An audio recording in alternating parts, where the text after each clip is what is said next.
ঢাকা।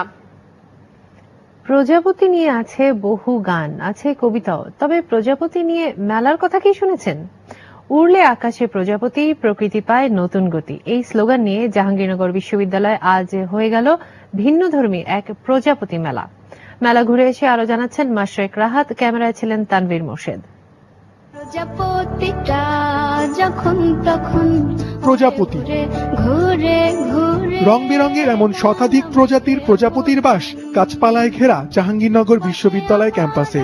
প্রকৃতি ও পরিবেশের ভারসাম্য রক্ষায় এ পতঙ্গটির গুরুত্ব তুলে ধরতে বিশ্ববিদ্যালয়ের প্রাণীবিদ্যা বিভাগ আয়োজন করে এ প্রজাপতি মেলার। এমন সুযোগ হাতছাড়া না করে যান্ত্রিক শহরের ব্যস্ততাকে দূরে ফেলে অনেকে ছুটে এসেছিলেন মেলায়। আসলে ভালো লাগছে, মানে এরকম একটা জিনিস নিয়ে একটা নতুন একটা উদ্যোগ নেওয়া হয়েছে। Actually enjoying this. খুব ভালো লাগতেছে, অনেক প্রজাপতি।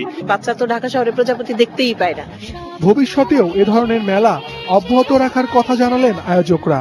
মেলার মাধ্যমে আমরা একটা মেসেজ দিতে চাচ্ছি সর্বস্তর মানুষজনকে, প্রকৃতি কিভাবে প্রজাপতির সাথে বন্ধন টিকে আছে আর এই প্রকৃতি আমাদের কি দিচ্ছে।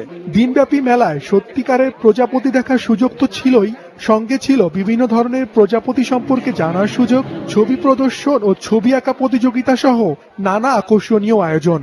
প্রকৃতি ও জীববৈচিত্র্যের প্রতি মানুষের রয়েছে সহজাত ভালো লাগা, আর এই ভালো লাগার টানে মেলায় ছুটে এসেছে শত শত মানুষ। তবে আমাদের অসতর্কতার কারণে জীববৈচিত্র্যের ভারসাম্য আজ হুমকি স্বরূপ।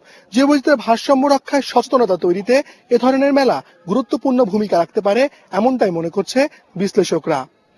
মাশরাক রাহাত, মাছরাঙা সংবাদ, জাহাঙ্গীরনগর বিশ্ববিদ্যালয়, সাভার। সন্ধ্যা 7টার মাছরাঙা সংবাদে আরেকটা বিরতি।